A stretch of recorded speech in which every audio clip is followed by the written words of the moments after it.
When the sun comes up on America, across open fields, small towns, and city streets, a new day begins. And here, we rise with it. This is where hard work meets headlines, where truth matters, and America wakes up informed. An interesting week. They all are. This is your country. This is your morning. This is Daybreak with Steve and Ivy Gruber. America, let's do it together. Love you, Ivy. Love you too. And it starts right now. All right, let's kick off another brand new day here. Glad to have you on board with us for the relentless pursuit of truth. Oh, we're just looking for truth, man. Where does it lead us today? Let's get rolling. Here are three big things to look at today. Number one, President Trump preparing for a meeting with Chinese dictator Xi Jinping. There's a lot on the table to discuss, from the AI arms race to the actual arms race in Iran and so much more. Number two, in Iran, reports are now coming out that the supreme leader is either gravely ill or maybe even dead. But it's not clear, except that the son of the former leader has not been seen in public ever since taking over. And the ceasefire also hanging by a string today. And number three, I've got to start here. I do, because the Democrats have been handed one loss after another on the congressional map. They're becoming ever more unhinged and seem to be floating into the abyss with no plan except hating President Trump. That seems to be the only plan. There's got to be more. But when you listen to the left, they become ever more extreme, ever more shrill. And I don't frankly understand, because I have Democrat friends. I'm sure you do as well. And I say, what about this? Oh, I don't like that a bit. What about this? I don't like that. Well, then what are you voting for? If you don't like what your team is doing or what your team stands for, what are you voting for? Where are you going? Most of them don't have much of an answer, except to say, I had a conversation last night with a lifelong Democrat here in Michigan.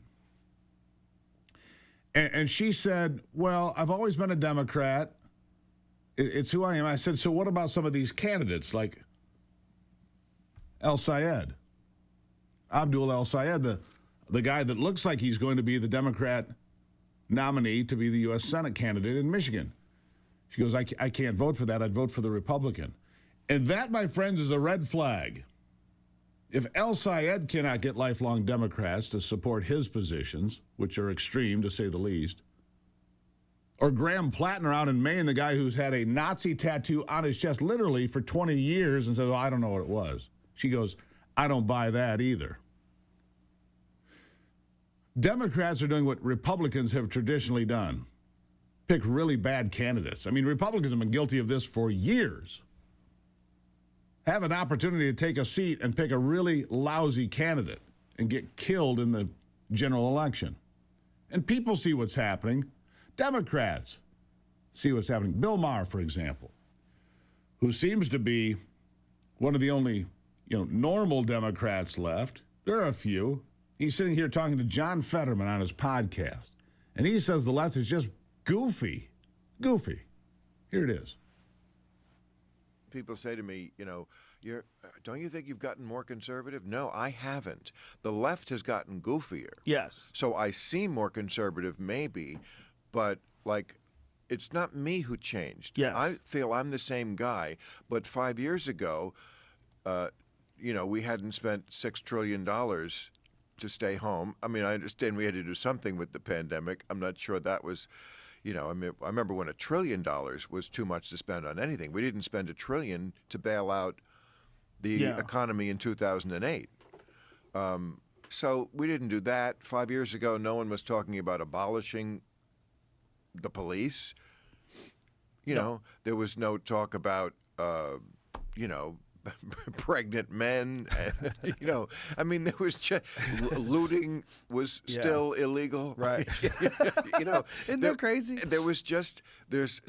Have I changed? No, because if someone had said 20 years ago, I'm not sure looting is a bad thing, I would have opposed it then. See, so I haven't changed. But they have, dramatically. And here's one of the easiest examples in 2026. Hassan Piker. Hassan Piker taking his one-man hate tour on the road with Democrats all over America. He appeared with El Sayed.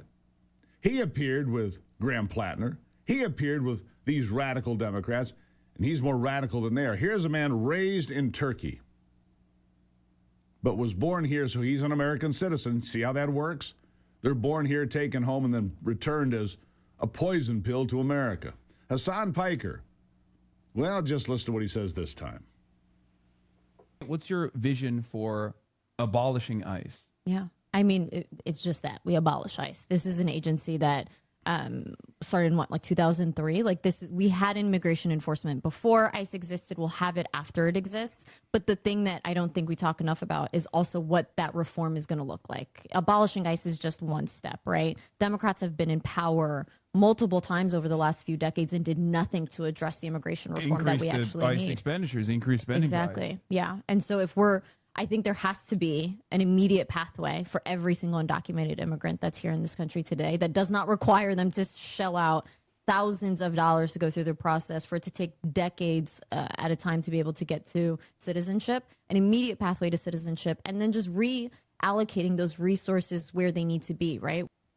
An immediate pathway to citizenship. Hassan didn't get too wild there. My point being is there's another candidate, another Democrat candidate who doesn't care about his anti-Semitism, who doesn't care about his openly racist beliefs, that doesn't care that he says this country should be torn down, burned down, the Constitution discarded, and we start again.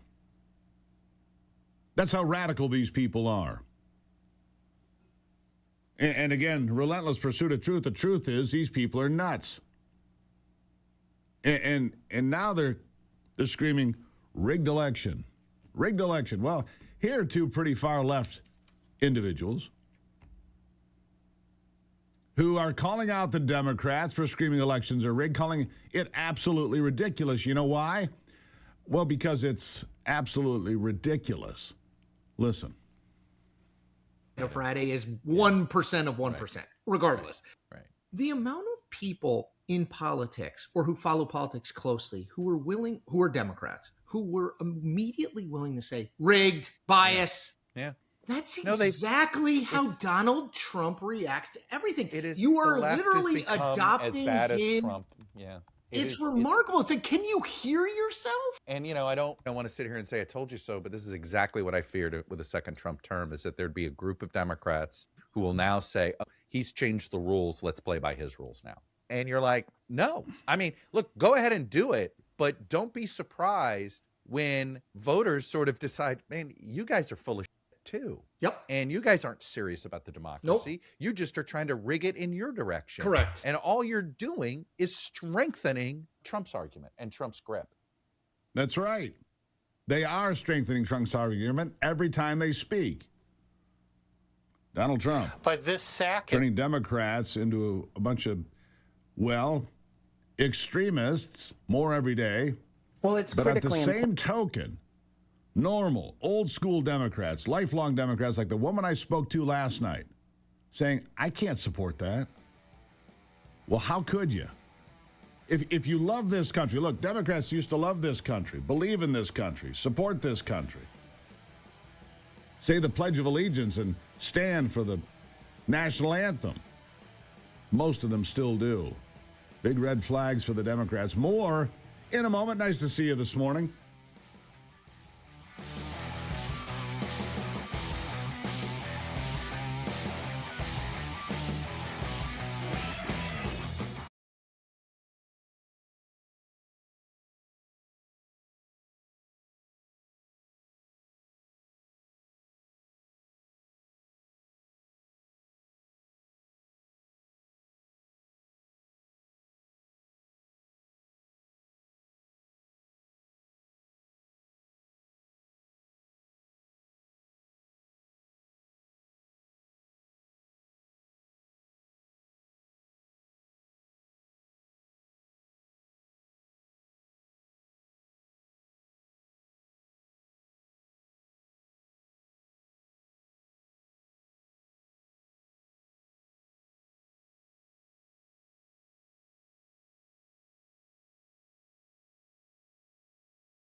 All right, here we go, jumping right back into it. Look, one of the other places that the Democrats have gone absolutely bananas, as you know, and talking about rigged elections and Donald Trump's trying to steal the election, is redistricting.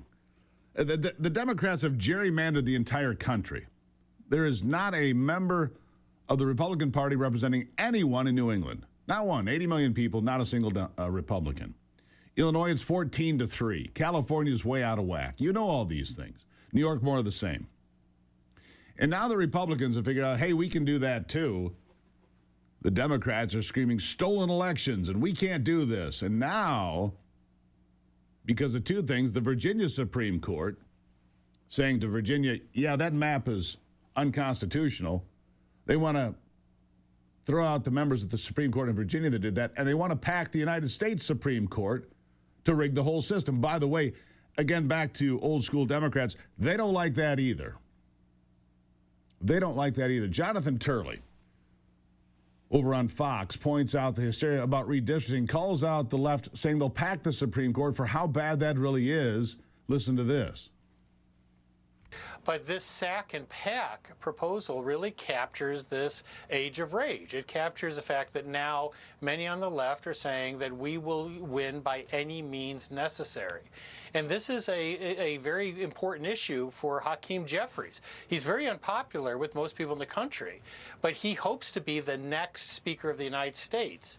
But in order to do that, he's got to engineer a majority. He's got to get Democrats there in the House to vote for him. He's watching that evaporate across the country. So these radical ideas are nothing new, but I think the public needs to understand that many of these same voices have been saying publicly that they will pack the Supreme Court as well. As soon as they take power, many Democratic pundits and politicians have said that they want to pack the Supreme Court to create an instant liberal majority. It's the same mindset of by any means necessary. No institution, no value is truly sacred. No value is truly sacred. By any means necessary. That's the whole plan. By any means necessary. That means that they will now scream that Trump's going to steal the election. Remember, election deniers? That's what they called Republicans. Now the Democrats are on the receiving end of some bad news, a lot of it. Now they're election deniers? Seems to be. Seems to be where we are today. Remarkable, actually. They'll say anything. They'll do anything. They'll try any scheme to tell you it's about fairness and leveling the playing field. Well, I'm pretty sure the Republicans are the ones leveling the playing field right now. Two more states waiting for the Supreme Court to strike down what would be and are unconstitutional maps. One, Louisiana, of course, because they won their Supreme Court case. Two, Alabama, because they had new districts drawn in 2021. and 2023 that were struck down. But now those maps will not hold because they're based on race.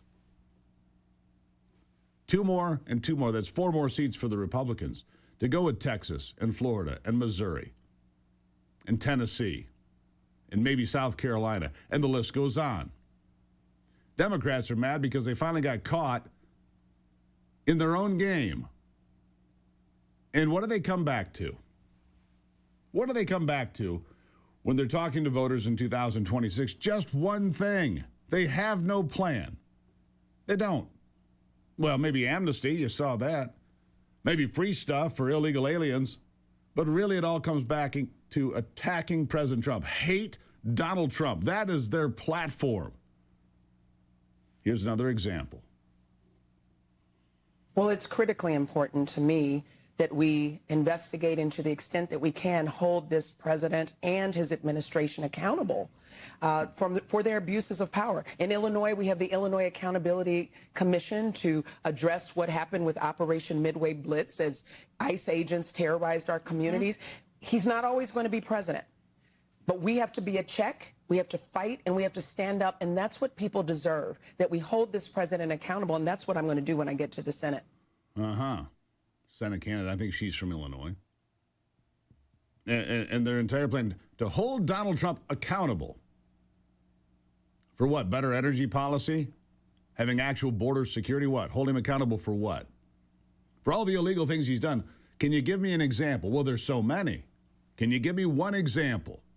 Well, you see, when you don't have a plan, when you don't have something you can share with the American people, this is what I stand for. Not what I'm against, what I stand for, what I believe in. You don't hear them saying that except that they want to give amnesty to illegal aliens, make them immediate citizens, take the magic wand and cast it across them. You are all now citizens.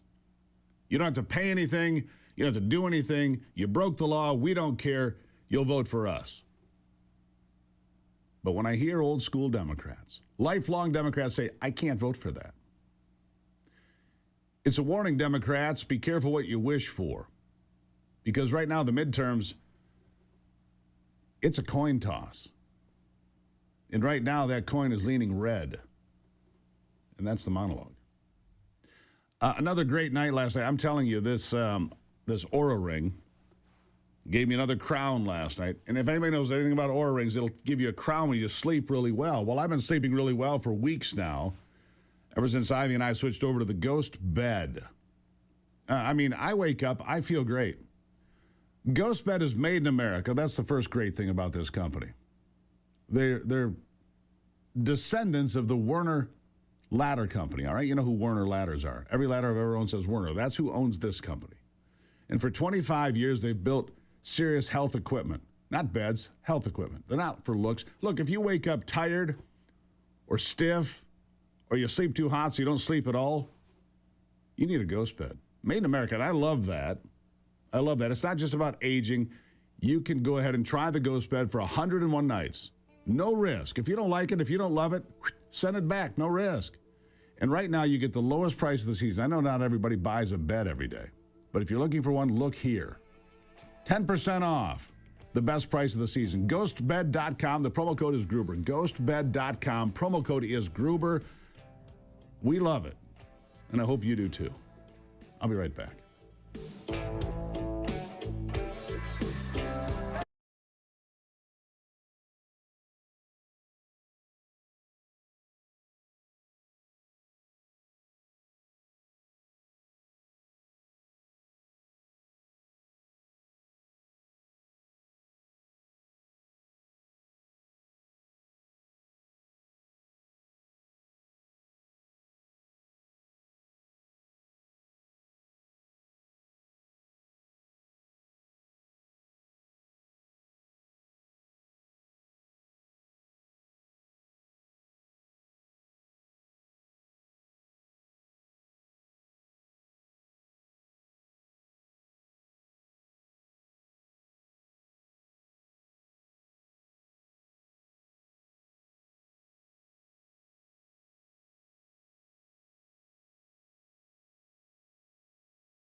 The ceasefire, where are we? Well, I don't know exactly. The supreme leader, the alleged supreme leader, is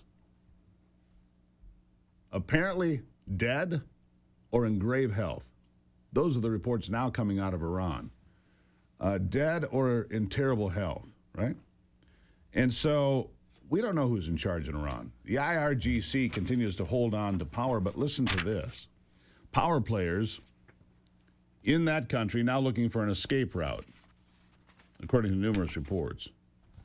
Top commanders looking to go to Moscow or other places to get out of Iran. Why? Because they see the walls closing in.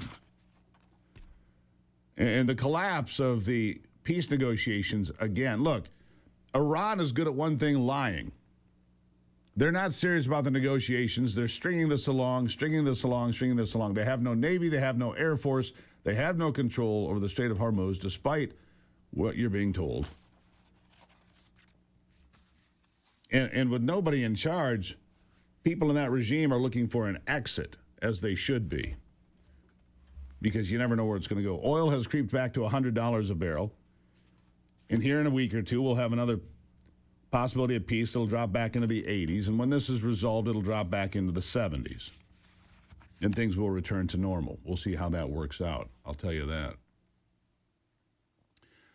A groundbreaking new study shows that there is a safe and inexpensive potential cancer treatment. It's a drug that you already know. It's ivermectin. Ivermectin and mebendazole, this parasite cleanse, can be the cure for cancer.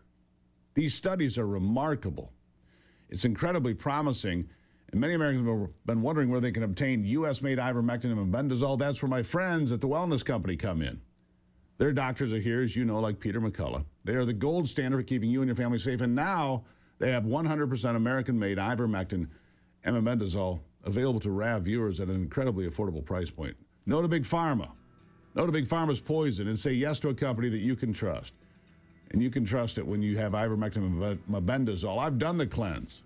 I really like it. twc.health/Gruber. That's the place for all your medications, your emergency health kits, and so much more. twc.health/Gruber. Go there today. You're going to save at least 10% and maybe more. I'll be right back.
All right, so over the weekend, gas prices starting to come down. Today they're down a little bit. The national average is $4.55.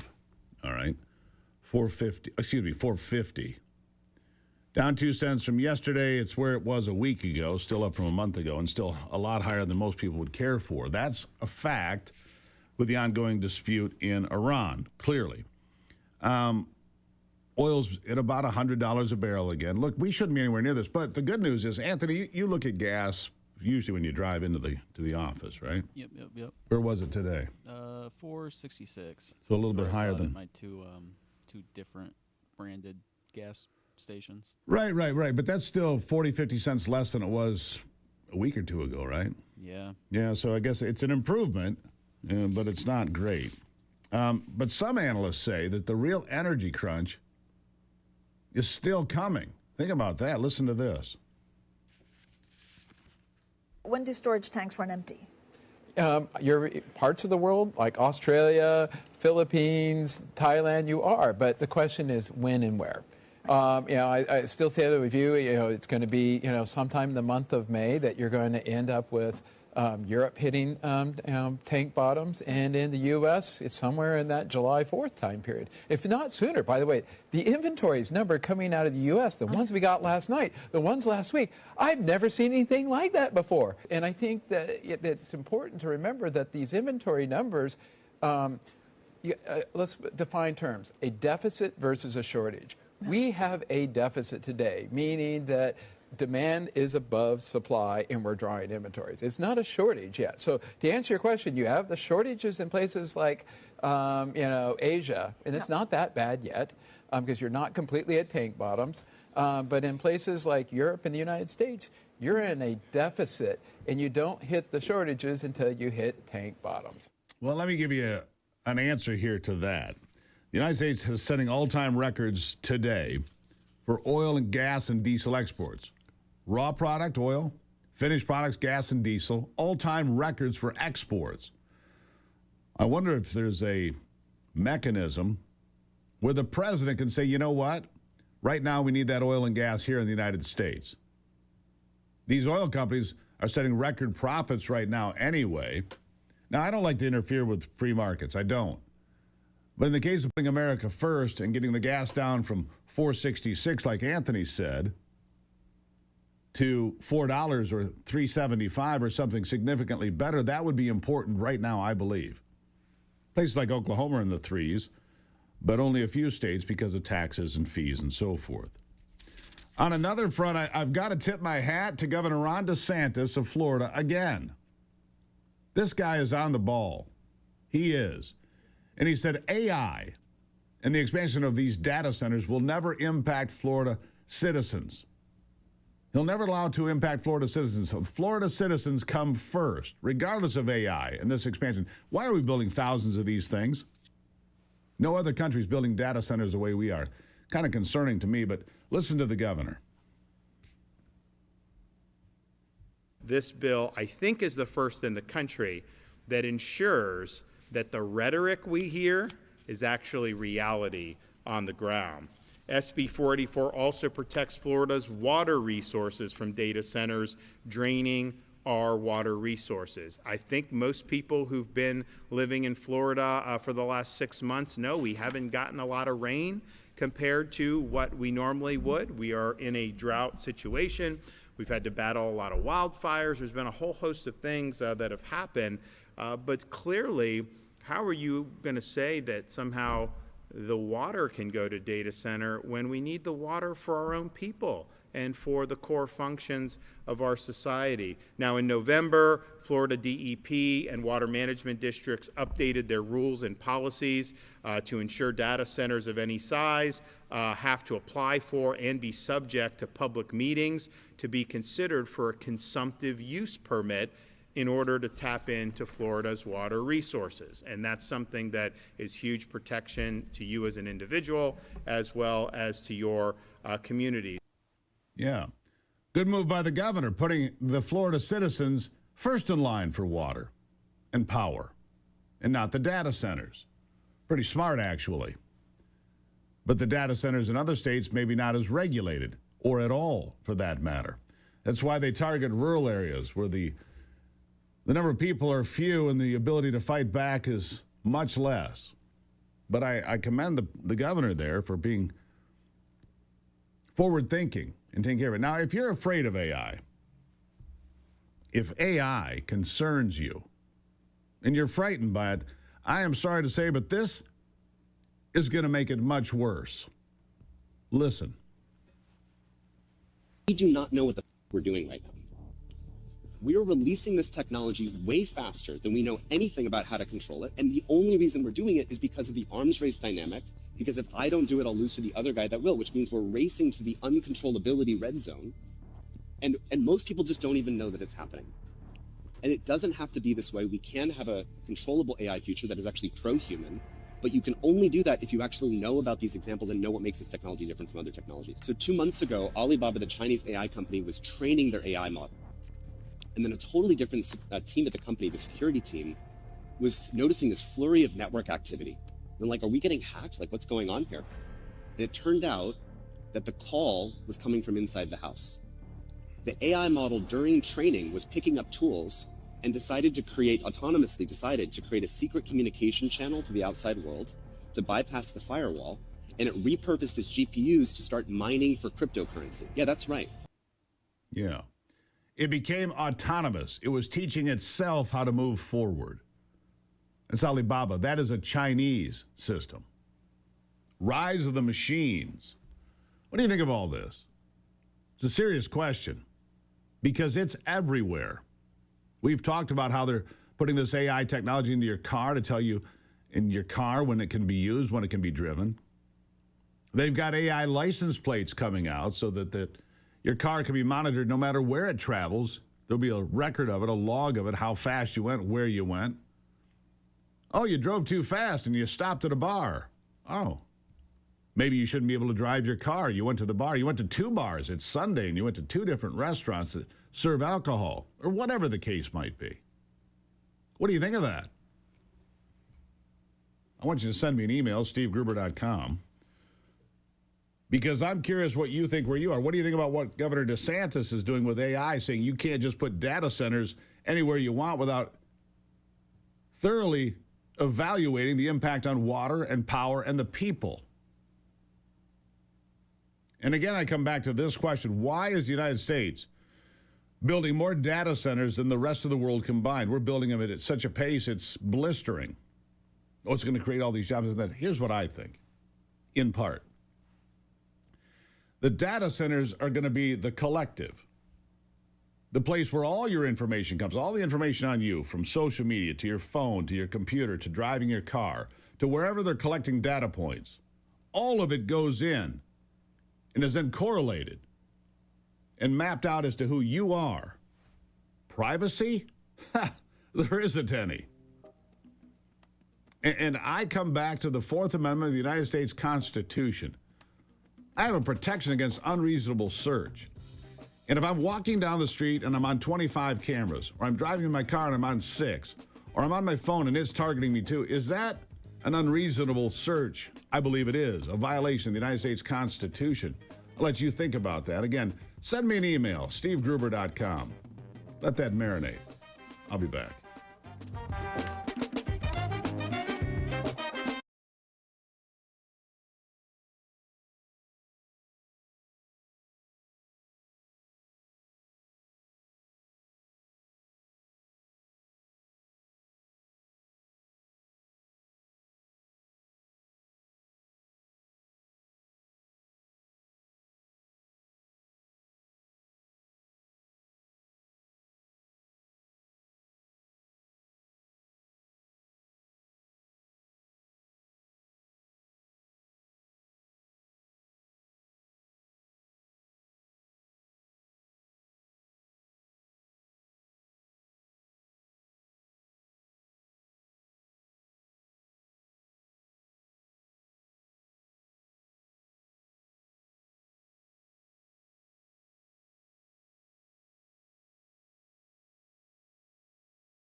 You know, I woke up the other day and I saw the market had crested 50,000 again. I was pretty impressed with that. As we talked about today, gas prices are down 50 cents a gallon. Not where we need to be, but a lot better than it has been. Oil's creeped back up to about $100 a barrel, 101 now. I don't know where it all leads, but it seems to be easing some. Joining me is Nick Hopwood. He says, no lazy money, folks. He's a certified financial planner, president and founder of Peak Wealth Management. Nick, good morning. Well, good to have you here. All right, so let's talk about that. You had a little fun for Mother's Day, I guess. Let's start with that. Mother's Day on Sunday. We had a lovely Mother's Day. How was yours? Well, it started out nice, but my wife, she planned a trip for our family to visit her mother. And she said, the only thing I want this year is to not bring the dog. Let's leave the dog at home. And I was sad by that. And I said, well, for Father's Day, the only thing I want is to go on the boat with the dog only. And then karma hit me. I woke up with an eye infection. So watch out. Yeah, watch your mouth, Nick. Good Lord, Yeah. you never know what might happen. All right, so the markets made it to 50,000 again. Really good few weeks again. When the war started, or on Liberation Day back when that was done with the tariffs, the markets took it on the chin. But man, we keep rallying back. The market seems pretty resilient from where I stand. What do you say? I agree. We had about a 10% drop from the highs from the end of February into the bottom of the lows in March. But in April, we saw a 10% snapback. And there you have it on the chart. 10.4% is the second best April ever since 1950. So quite a month, very significant. And it has continued in May, Steve. May's up another couple of percent. And so now we're on a 6-week stretch, and there you have it on the screen. A 16% stretch over the last 6 weeks. And this has only happened a few times again since 1950, with the average return 1 year later being 17% and higher 88% of the time. So, some people think these stats are gimmicky, but I think there's something to it. Yeah, I mean, that's pretty remarkable. Second best April since 1950. That's quite an achievement, obviously. And 16% over 6 weeks, also very important. For people that are retired or have money invested anywhere, this helps them sleep at night, Nick, that's for sure. I mean, this is good news across the board. What will happen, and this is my question, if oil goes back to $75 a barrel and energy gets cheap, and let's just say for the sake of argument, there's a 0.25% cut in the interest rate from the Fed at some point later this year. This economy is like a thoroughbred racing to get out of the gate, isn't it?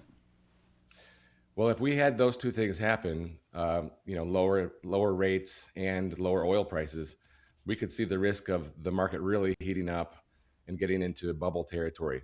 A 16% move in 6 weeks, as much as we enjoy that, and we look at these statistics 1 year later thinking that we see blue skies and sunny days ahead, part of me also starts to worry about getting ahead of ourselves. And so if we're putting new money to work, I might start to be a little cautious, waiting for a pullback. Yeah. And so at this point, though, if you had a 10 or 12% pullback, it'd be kind of painful, but you'd still be ahead with a 16-point gain. I mean, there's a lot of room for correction here without pain, I guess is what I'm saying from where I sit as an investor, right? That's true. And, we've talked about this time and time again. When the market has a 10% correction, usually you want to consider stepping in and purchasing. This is not a general recommendation, but the stats are on your side. Yeah, no question. All right, so here's something we talk about a lot, and it's important because we have older people in the audience, and that is don't leave your retirement up to chance. You got to have a plan. You can't just say, well, we'll see what happens, and we'll be okay. You need more than that, don't you? Yeah, Steve, there was a really good article in Barron's the other day about what was the worst year to retire in the last 100 years. You might think 1929, right? It took until 1954 for the market to recover. So that was a bad time. You might think 2000, where we had a lost decade of the 2000s. You might think the eve of 2007, where we had the great financial crisis. But no, the worst time to retire was 1968. The market was flat for 10 years, the lost decade of the 70s, but the real killer was the inflation. So we had rates as high as inflation rates as high as 13.5%. And over those decade of the 70s, prices tripled. So it wasn't the fact that the market went down as much as the prices went up. Interesting. And Ronald Reagan got elected as a result of that painful economy. That's pretty certain. As far That's as right. that And goes. so, like you said, don't leave your retirement up to chance. What we do when we're talking with retirees, pre-retirees in the red zone, there's no do-overs in retirement. So it's a really important decision. So we counsel people, and we stress test their plans. We put together really conservative projections in case we have lower market returns or higher inflation. We want to make sure that our plan has a 100% probability of success. You also, people go from job to job more today than they ever have. People have an average of 5 different jobs or careers, if you will, as an adult. And they leave money behind in 401 and 403 plans. And then sometimes you can't get back to that money for a period of time. Real quickly, we got about 40 seconds here. How does that work? Yeah. We have a new client who is 82 years old, worked for a nonprofit medical as a nurse, and retired 20 years ago. She left her portfolio in the 403B plan. And for the last 12 years, she was required to take required minimum distributions. Never took them, didn't have an advisor, no one from the 403B plan connected with her. We're talking about massive IRS penalties if you don't take the money. If she were audited. Yeah. In addition, this company that runs the hospital plan has a 10-year lockup on your money. Imagine being 82 years old and you can't access the money for 10 years. It's fraud. I would agree with that. Don't let that happen to you. Get a second opinion at a minimum. PeakWM.com is where you can find Nick. He's there to help you out. He'll give you a free Social Security evaluation. He'll talk to you about a plan. Don't go in and say, well, it'll be all right. If you're 82 years old and suddenly have a massive penalty from the IRS, don't let that happen to you. Nick, nice to see you, my friend. Thank you, Steve. There you have it. PeakWM.com, or just click that QR code on your screen. Nick is straight. He doesn't work for a big company. He works for you. PeakWM.com. I'll take a break and be back.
Here's a little bit of breaking news for you that I think you'll find interesting because I did. Here's the headline. Republican lawmaker unveils historic move to expunge both maliciously false impeachments against President Trump. They want to get rid of those. Darrell Issa says he's got to go. And he's got support from House Judiciary Chair Jim Jordan. Darrell Issa introducing legislation aimed at reversing the two impeachments of President Donald Trump in the House of Representatives in a move he says will rectify a situation where Democrats used knowingly false claims in a partisan attempt to destroy the president's reputation. It's actually House Resolution 1211, referred to the House Judiciary Committee, declares that both of Trump's impeachments approved by the House in 2019 and 2021 should be formally expunged as if article had never passed the full House of Representatives. The fact that the Constitution doesn't spell out what to do when you've been wrongfully indicted. An impeachment is basically an indictment, and it's an indictment that you can't really be acquitted from. If you're impeached by the House, famously, where you get your reputation back, is the question, where do you go for that? It's the sort of problem we're dealing with, says Darrell Issa, because he said the Democrats use knowingly false information to smear the president and get impeachments. And by the way, if they get control of the House in the midterms, they'll do it all over again. They will attack this president. But I will tell you, if they do, they'll handicap Donald Trump's last 2 years as president to whatever extent they can. But it will not reflect well for 2028. People are tired of this. People are. Like the old school Democrat I talked to at length yesterday. They're tired of this nonsense. They want to get to... You know what she said to me? Why can't we just get in a room, listen to each other, and see if we can get some things done? Now, I understand a lot of the Democrats are unreasonable, but that's not who she is. It's not who a lot of Democrats are. And they will reject this. And they will reject more impeachment nonsense, and that's circus. And if Democrats can do it in 27, they'll pay for it in 28. Mark my words. We'll take a break. We got another hour straight ahead here. Don't miss any of it.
we always have concerns.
America's awake, and we're just getting started.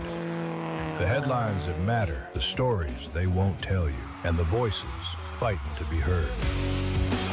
This is your country, your morning, your daybreak with Steve and Ivy Gruber. A new hour starts right now on Real America's Voice. All right. Welcome to it as we kick off another big hour here of the program. It is the relentless pursuit of truth. That's all I try to give you every day. Ivy and I both. A look at what's true out there. Here are three big things for this hour. Number one, American exports hitting all-time record highs, and that's a bright spot for the economy. Still challenges over energy prices, but stocks doing very well, too, as you just heard Nick tell us in the last hour. It's a mixed bag. Number two, Alabama hoping to join the redistricting fight and has asked the Supreme Court to remove a lower court injunction over maps that were previously blocked. It would add 2 more red seats and set more hair on fire for the Democrats. And number three, round robin this morning. Ivy's jumping in to help and sort it all out. Ivy, good morning. Nice to see you. Good morning. Happy to be here. I want to play something for you because you've been noticing lately the prices going, man, this is crazy, right? Yeah. And we don't have to play this whole thing, but it gives you an idea of where people are coming from. Anthony, roll that. $7 for 10 slices of cheese? I need to get the f out of the U.S. $75 for 3 steaks. Do you think that's ridiculous? Last week I was here, it was $70 for 3 steaks. Now it's $75. Because I'm looking for some ground beef for my lasagna and also for my spaghetti. I found the ground beef. Why is it $30? All right, you get it. Yeah. I saw President Trump considering allowing more imports of beef temporarily. But we go back to this monopoly of the 4 beef packing companies in America. They control more than 80% of the market. Yeah. $75, 3 steaks, ground beef for lasagna, whatever. Prices are nuts, but it's not necessarily because the supply is out of whack, but the smaller producers are getting crushed because they can't compete with these big companies that set the price and then set it higher. So anyhow, it could be a temporary influx of foreign beef to get the price settled for Americans and then focus on eliminating those monopolies. Yeah, definitely. I don't know why it seems like food prices are just extraordinary right now. I don't think that there's a particular reason for it other than, like you said, maybe there's some price fixing going on because the main producers manufacturing of beef, they've cornered the price. Right. They've cornered the market. Right. And so it's just very strange to me. It doesn't, there isn't one indicator that says this would be the reason why everything is so much more expensive in the grocery store. You would think that things would be a lot cheaper. Yeah. We know inflation is down, right? Yeah, inflation's pretty steady at 3.5. It's Right. It's not great, but it's not where it was, 4 or 5 years ago when Biden was in the White House. It was awful. Exactly. Yeah. It seems very strange. So I Yeah. don't know. We'll keep an eye on it. Absolutely. So, our Democratic friends are, I think, losing their minds as they realize coming up to the midterms, they're very likely to continue to lose their seats in the House and possibly the Senate. And here I'm going to be reading from New York Times article, okay? All right. Headline is, "A private call reveals Democrats' desperation over tossing of map." Here is Hakeem Jeffries, Representative Hakeem Jeffries of New York. He is speaking to the minority leader, the lawmakers, about the Supreme Court decision, okay? Okay. The most dramatic idea they discussed, which would involve an unusual gambit to replace the entire state Supreme Court with a goal of reinstating their gerrymandering map. Yeah. So what their scheme so here? this drew mixed reactions on the call. But what in the world? But did you hear how they want to do it? They're going to try to get Virginia, the retirement date age in Virginia dropped. is 73. Drop it to 54. Right. That way you would get rid of all the Supreme Court justices in Virginia, replace them with 7 radical leftist Supreme Court justices, reintroduce the map, gerrymander it. But again, it wouldn't pass muster with... Let's set the law aside because we didn't like it and change it so that then we could get all of the Supreme Court justices of Virginia out. So then we can put ones in that we can align with our view of the world. Right. That's step one, by the way. Step two is to pack the United States Supreme Court. Well, And that's exactly where I was going. Yeah. If you don't think for a second that the Democrats, if they were in power, would completely stuff the Supreme Court, pack it, and crack it and pack it. make it huge, and pack it with all of their, like-minded people. Hello, this is just an indication of that. And so let me point out Ketanji Brown Jackson, who has been the lone dissenter on a number of opinions, getting ripped not just by the Republican or conservative members of the Supreme Court, but by her liberal colleagues as well for just standing on an island. They want 7 of her. Let me ask you a question, Steve. Why does somebody that radical, who clearly is not actually applying the letter of the law, why does someone like that get approved for the Supreme Court? Is it just the Republicans? Politics. The Republicans say, well, the tradition is if a nominee comes in, we should just approve them. Yep. Because I just think that why the Republicans didn't vote no against her, or did they? Some did, but ones like Murkowski, the liberal Republican senator from Alaska, voted for that justice, as did a couple of other Republicans, allegedly. Look, it's a blood sport, this politics thing with Democrats. They don't care. They want Ketanji Brown Jackson. They want 10 of her. Right. Because she doesn't care about the law. And I want to play you a bite from Nancy Pelosi, because we know that Hakeem Jeffries is probably taking his marching orders from her. So let's hear what she has to say. We always have concerns, but with this president and these Republicans who have no commitment to the rule of law and doing things the appropriate way, we're ready. We have 3 purposes now. One is to win the midterms. 2 is to make sure the elections are safe. And 3, to tell people what we will do when we win. And that is the mission. Wait a second. I thought elections were safe based on what your party's saying. Correct. And we are going to do, what the law says? No, we need the Republicans to follow the rule of law. We're going to do that by packing the Supreme Court and gutting anybody we don't like when they pass a decision we don't like. Right. Or try to overrule the Supreme Court in Virginia because you didn't like the outcome. Yeah. Throw them all out, make the retirement age 54, which would take them all out. Right. It's remarkable. You go back and look at just easy topics like the border. Democrats were all for a secure border under Bill Clinton and Barack Obama, but now there's a secure border through Donald Trump. We can't have it. We need amnesty for everybody that's in the country illegally. They don't have any principles. They don't stand for anything. No, they don't. It ebbs and flows with whatever they think is going to give them the most power. Situational morality. Yes. Whatever the situation is, they'll determine their morals after that, and then they'll determine how to fight for power. But here's the thing. The Republicans winning this redistricting battle is putting the Democrats on their heels. That's why they're scared to death. And, they call it the Tennessee redistricting racist. The woman that's most likely to become the member of Congress. A black woman. A black woman from Memphis, Tennessee. Yeah, I saw AOC was, at the pulpit over the weekend saying how racist, this sort of thing is, that redrawing the maps. Ivy, as I have said for a while, the thing that frightens the Democrats more is not the redistricting, it's that black Republicans are going to get elected more and more, and that scares them more because then the traditional followers on the left, the black Democrats, are going to say, wait a second, there's an alternative. That's right. That's right. Ivy, I love you. you, Steve. Love you too. We'll take a break and be back.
All right, welcome back to it. It is, I want to take a moment here and talk about sports. First of all, I'm going to complain a little bit. I'm going to whine a little bit, all right, because there was a track meet yesterday for my son was involved. It's a Monday. It's an invitational. There are 17 teams there. Do you know how long track meets take when it's just 2 teams? Good Lord. There until almost 10 o'clock at night. Who did the thinking here? Anyhow, I digress. Travel sports, another problem. Here's a problem you don't have to have. Your kid getting a concussion. My next guest has been out there working hard to keep people's head in the game. Dr. Michael Hutchinson, he invented the NeuroGuard Plus. It's a mouth guard. And I share this with you every so often because it reduces the chance of concussion by more than 99%. More than 99%. My kid has been wearing this mouth guard playing football for the last 4 or 5 seasons now. Not a concussion. Good news. Dr. Hutchinson, nice to see you today. Good to see you, Steve. From up north here in Traverse City. Yeah, Traverse City, Michigan. Beautiful part of the world. One of the #1 tourist destinations and one of the best cities to live in according to all the lists. So you're kind of spoiled. I can live with that. You had universities test this mouth guard. Michigan State University, Wayne State University. They said the same thing. You reduce concussions by more than 99%. And I don't care if it's football, lacrosse, hockey, girls basketball, whatever it might be. Man, you help people out. It's pretty important stuff. Tell people how you came up with this idea. Well, actually, it just sort of evolved from treating TMJ patients, and they would report to me that they felt stronger, they felt more energy. And so I wanted to know what that was all about, so I started testing it. And actually, there was a guy in town here who was a police chief and the fire chief. He was also made it on the USA powerlifting team, and he won a national championship, and he was written up in the paper, and the paper, he said, I want to go to Prague and represent the United States, and I want to beat the world record, which is 435 pounds, and I've never lifted that in my life. And I called him up cold and said, I can get you a world record tonight. Long story short, I did. I made him a prototype mouth guard. He went and lifted 455 pounds and went on to break the world record 6 weeks later and held that for 10 years. As a result of using this thing called physiologic jaw position. And it also, and that is incredible. And again, that's all been studied as well by these universities. But the part that I think is really important, look, concussions, one concussion is serious. People think, well, you got your bell rung, you saw Tweety Birds. People laugh about it. It's really not funny. Your whole brain gets jarred. And if you're 12 or 14 or 16 years of age, it can have long-lasting impact, can it? Absolutely. The recent studies have shown that even one concussion can cost you $100,000 throughout your life by the effects of what it causes in your brain as a brain injury. So it's a serious matter. And I don't think any of us or your listeners have not been touched by a concussion somewhere in their family, friends. It's everywhere, and we're just not treating it correctly. We're just not taking care of it, and this is something that every athlete and every person needs to be aware of and take care of it.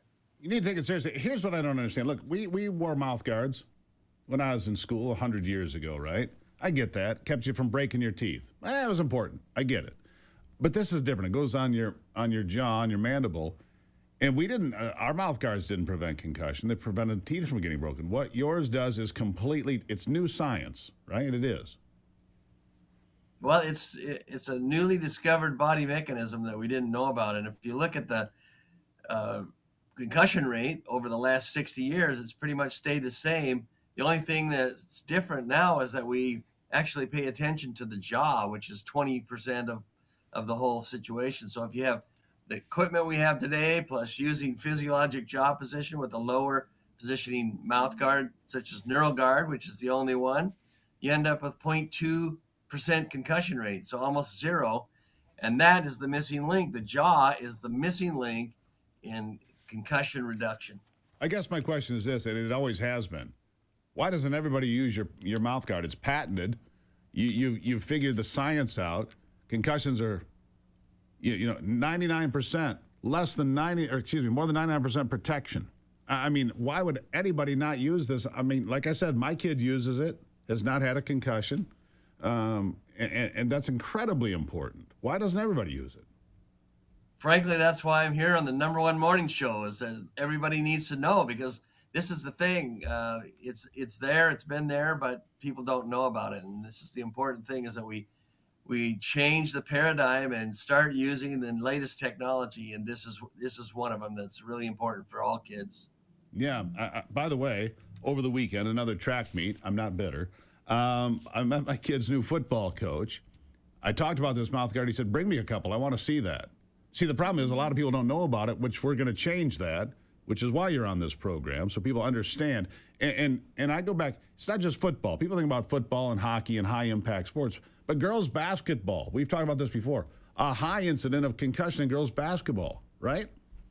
Girls basketball, all girls sports, girls have twice the chance of getting a concussion because their neck structure is not as strong as men. But also, I mean, this is a part of the thing where we were talking about this technology, and it does strengthen every muscle in your body. So it also strengthens your neck muscles, and that's where it helps girls a lot. But one thing we don't think about is cheerleading. Cheerleaders should wear a mouth guard. It's high incidence of concussions. Really? They should wear a NeuroGuard Plus. I don't think we've ever talked about that one. All right, so that's important. Here's what I want you guys to do. If you got kids or grandkids or the kid down the street that's in sports, you like the kid, NeuroGuardPlus.com. NeuroGuardPlus.com. You'll save some money using the promo code Gruber. And the real important thing is that you keep their head in the game and they don't get these concussions. One can cost you $100,000. You get 2 or 3, it's a real problem. Doctor, thank you for continuing to fight the good fight. Thank you, Steve. Greatly appreciate it. Look, I'm telling you, it's the most important piece of equipment you're going to use in sports today. Even if you're just you out riding a bike or doing whatever, it can help you too. And again, help you go faster and feel stronger, all of those things. NeuroGuardPlus.com. Check it out. I'll be right back.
I've never paid much attention to recommendations from the government when it came to what to eat.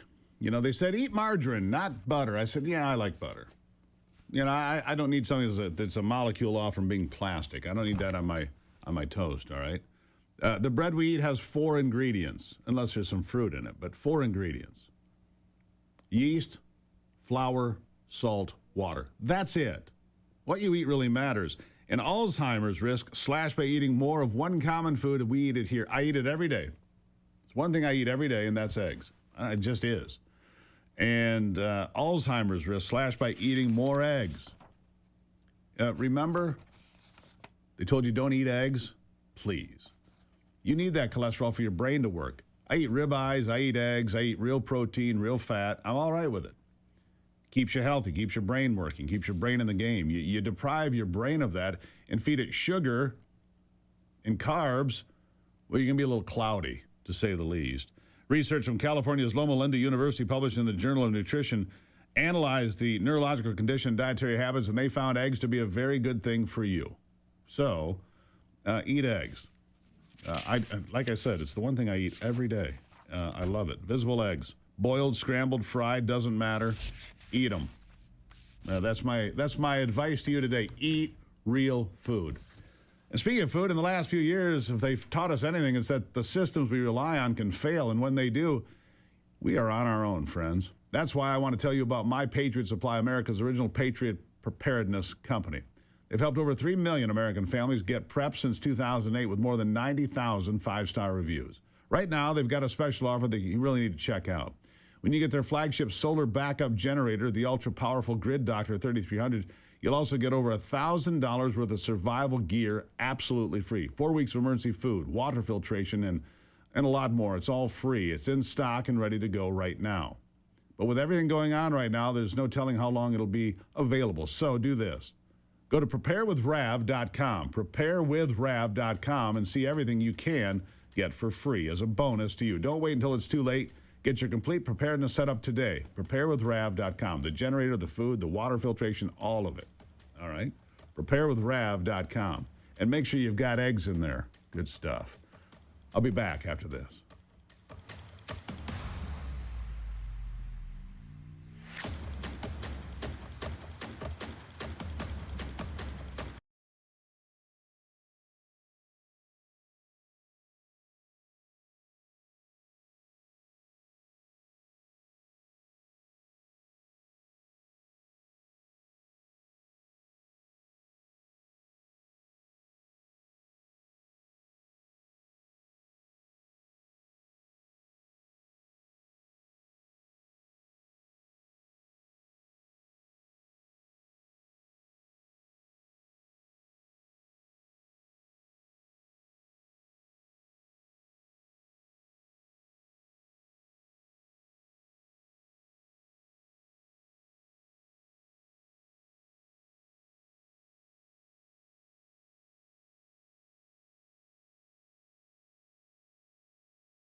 One of the hottest topics, without question, are these data centers. Excuse me. These data centers being built all over the 40,000-acre project in Utah getting a lot of attention. What is the truth about data centers? Ron DeSantis, as we shared here earlier, just said that Florida will not supply water and power to these facilities if it impacts the citizens of Florida in any way. It is a big talk right now all over the country. Daniel Turner is the founder and executive director of Power the Future. It's a national nonprofit that advocates for American energy jobs. Daniel, thank you for being here. Good to see you. All right, so let's talk about what's the truth about these data centers, first of all. We're building a lot of them. We're building more than any other country on the planet by far. Why is that? Well, I mean, the race for AI dominance is really important. It is the next wave of technology, and it helps if you're a certain age and you remember heading into the internet era, right? I went to high school and even started college in the analog period, right? Card catalogs and rotary phones, et cetera. So I remember that fear of what is the internet going to do? What is it going to mean? Of course, there are downsides to the internet, but as a whole, we would all agree, as we're having this conversation via the internet, we would agree that it's been a huge boon, right? I think AI is very similar. I think there's some fear. I think there's a lot of hyperbole. I think there's a lot of unknown. But one thing is certain, that we want to dominate this race and not have communist China dominate it. The reason why the internet works so well is that it was founded and started and developed here in the land of the free. If the communist Chinese start dominating AI, we're in trouble. Here's the question, because here's where I have a disconnect with it.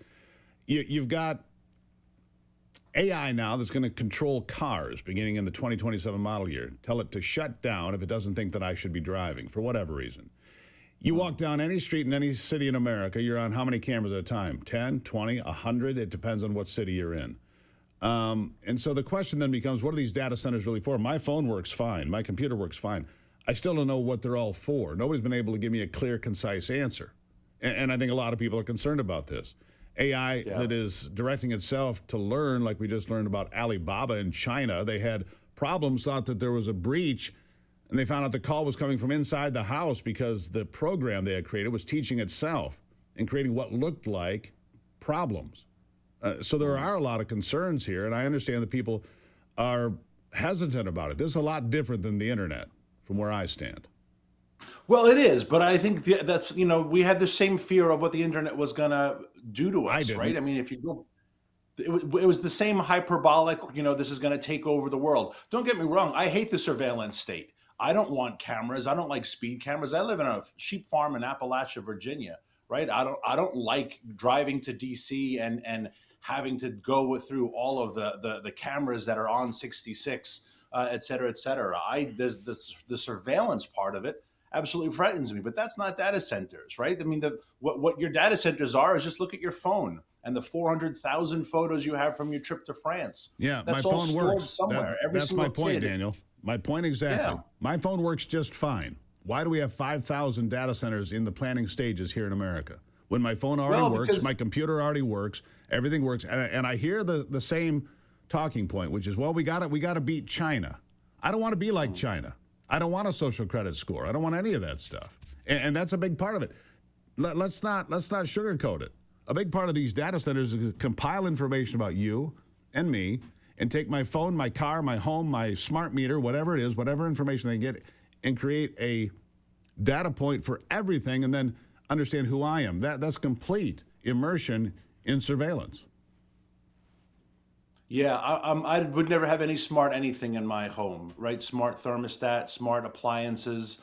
You do have the right to forego those technologies, and many of us do. So I understand that. I'm not saying I want to be like China, but when I say I want to beat China, this is what I mean. You can create a program eventually in the future that will feed your children information via the internet in real time, and it will morph based upon your child's facial recognition. Do you think the Chinese should build that? No. Do you think America should have the ability to stop them from building it? Absolutely. What is going to happen with technology is going to happen faster than we can possibly imagine. And quite frankly, I trust America to develop that technology faster than I trust China. We can say we wish that technology didn't exist, but that's not realistic, right? Well, because we're using that technology as we are speaking right now. AI is making us have a perfect signal, perfect audio quality. Understand, but here we're using it. You've circled it pretty well, because we're traveling faster.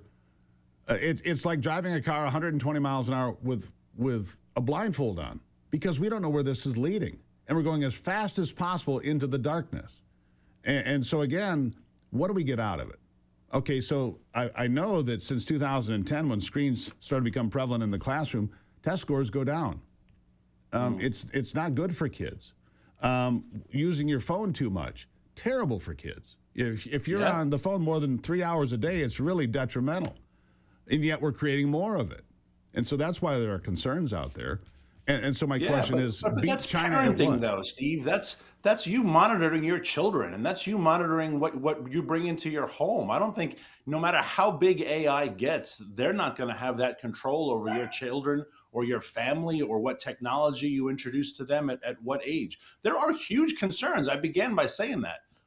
I wouldn't give my kids smartphones until a certain age as well. I don't have certain technologies in my house because I don't want the idea that someone can monitor my activity. I bought a house a while ago that had smart meters and ripped them all out because I don't trust that technology. But then there are things like, to map the human genome to look for Alzheimer's research. AI is going to do that faster than we can in terms of human ingenuity and human scientists. That's a really positive thing. That's a really exciting thing. So there are optimistic and positive and good things that can come out of this. President Trump signed a number of executive orders about it, but absolutely it needs monitoring, it needs surveillance, we need care about it. And when it comes to the data centers, communities have a right to object. I'm not trying to push them on people. Make your voice heard. Get out there and be part of your community. If you don't want them built, let people know about that. My concern about it is that who are the people pushing the anti-data center movement? These are the same people who a month ago or a year ago in the Biden administration were telling us we can't have gas stoves and gas leaf blowers. Well, that's a concern, because what you pointed out is the same people that have pushed the Green New Deal for 50 years by different names are the same people trying to undermine data centers as well. That concerns me. If those people are on the same side, I'm like, why are they trying to deep six the data centers if they're the same people that want to tell me that I can't drive my car, right, or can't use gasoline? I agree with you on that. That is concerning. Real quickly, we got about 30 seconds. What did you find?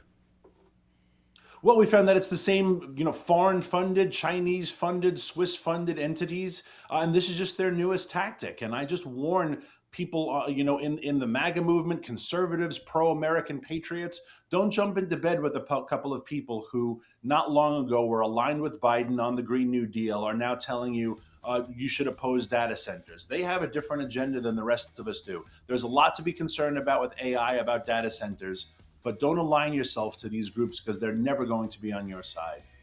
Daniel Turner, good wake-up call. We'll have you back, of course, because the topic is only getting bigger by the day, so I appreciate your time. Yeah. We'll see you again. Anytime. Thanks, brother. Thank you, sir. What are your thoughts? You can always email me at stevegruber.com, stevegruber.com. Who is behind all of this? Both sides. Important questions. I'll be back.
In case you missed it, Al Gore is back.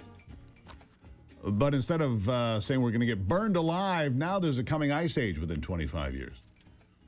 He was out on stage here just recently, and he was talking all about the day after, apocalyptic film about a coming ice age. And he failed to point out that, 25 years ago, or 20 years ago, he said we only had 25 years, whatever. The fact of the matter is Al Gore's doom predictions keep coming up, and, well, they continue to be wrong. Steve Gorham is the executive director of the Climate Science Coalition of America and an advisor to the Heartland Institute. Steve, good morning. Steve, great to join you again. Nice to have you here. These people have been wrong for 50 years.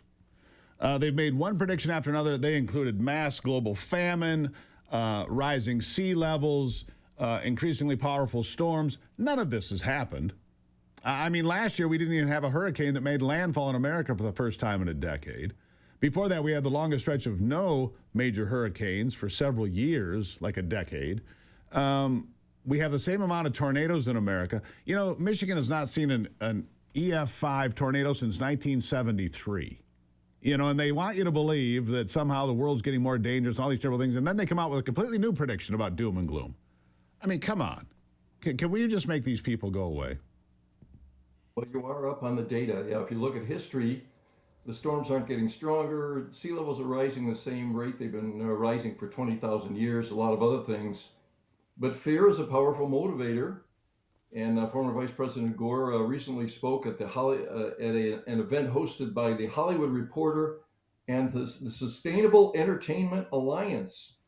Our entertainment has to be sustainable. And he said that the Gulf Stream, there's a recent study, and the Gulf Stream is going to shut down. And this is the same thing that came out 20 years ago in the movie The Day After Tomorrow, if you've seen it.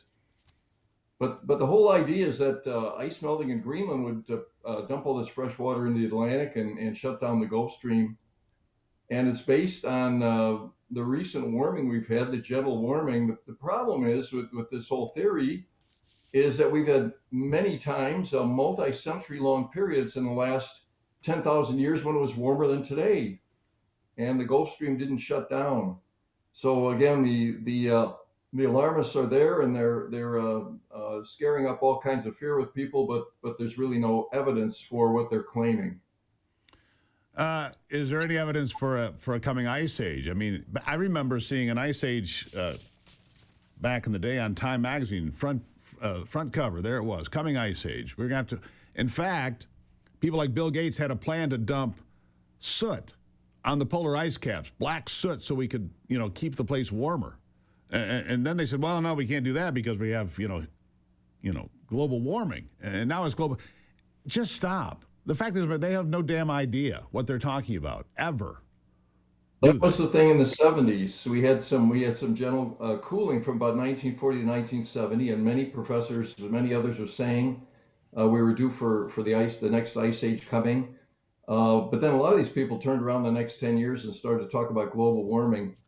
But the ice ages are part of a natural cycle of Earth caused by the heavens, the tilt of the Earth's axis, our orbit, and other things.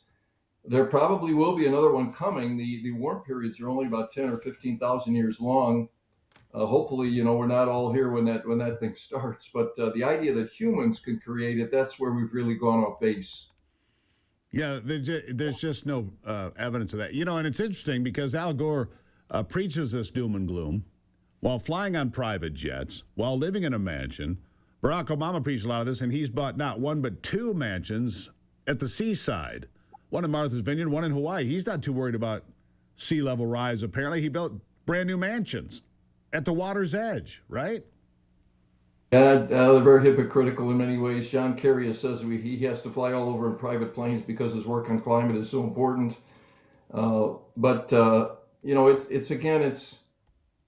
It's this powerful fear. And by the way, we've had a couple instances in the 20th century when we had the same thing. We had peak oil. Everybody preached we were going to run out of oil and gas. And then we had an overpopulation fear. Paul Ehrlich just died, as you may know. He said in his book, The Population Bomb, that hundreds of millions of people are going to die in the 1980s. But that was another fear that didn't occur. Now we have 6 of 7 continents in the world where the fertility rate is not large enough to sustain the population. But we get into all these scares, and the leaders of the world adopt these, and all kinds of policies are put into place, and it turns out they're wrong. And the fear of man-made warming is the latest version of this. Yeah. You said something about cycles, and I think it's important to mention the Milankovitch cycles, which is all of these different cycles, the rotation of the Earth, the way we move in the solar system, the way that the Earth tilts on its axis, all of these things play incredibly important roles in what it's going to be like. And to be fair, I'd like it to be a bit warmer because heat and water create life. CO2 is the gas of life, they taught me in elementary school. I don't think that changed, right? CO2 is the gas of life. Now they want to tell you that it's somehow poison to the earth. It's certainly not. The absurdity of it all, Steve, is remarkable. I'll give you the last word. Yeah, absolutely. Well, this superstition is going to pass away. And by the way, we have many people around the world now that are moving toward a realism again, away from climatism, away from net zero. We have major political parties across the world that have rejected this. Reform UK, they just had a big election in the UK, and they're saying that a net stupid zero is what they're calling it. So we have these people moving away from this, including Mr. Gore. But people should get my latest book, Green Breakdown: The Coming Renewable Energy Failure, where I talk about all these energy policies that don't make any sense and are not going to have an effect on the climate. We ought to be more concerned about turning farm fields into fields of solar panels built in China that can never be used for agriculture again because it's been compromised. We ought to concern ourselves with microplastics and pollution in the environment. Climate, not so much. Steve Gorham, really appreciate you being here. Thank you so much. Look, I'm a conservationist. I'm not an environmentalist because that's an activist. I'm a conservationist. I believe in clean air, clean water, clean earth, right? I do. I hunt and fish, so I shop from God's grocery store. It's more important to me than most, all right? This is nonsense. This stuff is just nonsense. I'll be back.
All right, let's check it out in sports now with our good friend Brock Palmbush. With a look at sports, I'm Brock Palmbush. In the NBA playoffs last night, the world champion Oklahoma City Thunder finished off a 4-game sweep of the Los Angeles Lakers with a 115-110 victory in Game 4 in L.A. The Thunder are 8-0 in the playoffs this year. Shai Gilgeous-Alexander had 35 points for the Thunder. In the East, Donovan Mitchell scored 39 of his 43 points in the second half to lead the Cleveland Cavaliers past the Detroit Pistons 112-103. That second-round series is tied at 2 games apiece. In the NHL playoffs, the Colorado Avalanche scored 4 times in the third period to beat Minnesota on the road 5-2 in Game 4. The Avalanche lead the second-round series 3-1. And in Major League Baseball yesterday, there were just 6 games total. American League winners were Baltimore, Tampa Bay, Cleveland, and Seattle. National League winners were Arizona and San Francisco. That's a look at sports. Back to you, Steve. All right, Brock, thank you for that. Greatly appreciated. We're going to talk about this in the next couple of days. Joe Biden fighting hard to prevent the release of audio tapes and transcripts from his ghostwriter. Doesn't want any of that stuff out there. Can you imagine? Why not? Why not, Joe? The Heritage Foundation has filed a FOIA request that could produce transcripts and audio from Biden's 2017 book sessions.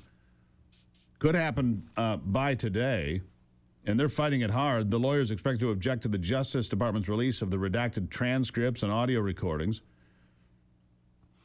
But why would you want to hide all that? I don't know. Write about Joey. A book about Joey. Yeah, maybe that... maybe that's why. I miss Joe Biden because I don't get to do that. Where am I? Where's Corn Pop? Yeah. This part of the program brought to you by my good friends at Great Lakes Pet Food. It's the best dog food you're ever going to get for your dog. It's made in America right here in Michigan. Great stuff. Real chicken, turkey, pork. I've been feeding our dogs for years. GreatLakesPetFood.com. Get American-made pet food, not that Chinese junk, all right? GreatLakesPetFood.com. Yeah, Great Lakes Pet Food. Joe, I'd like to try some. Thank you, Joe. Greatly appreciate it. Yummy. Thanks, Joe. You see how much fun we have anyhow. I'm going to take a break. We've got more to come. Good seeing you. Send me those emails to SteveGruber.com. I'll be right back.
America's awake, and we're just getting started. The headlines that matter, the stories they won't tell you, and the voices fighting to be heard.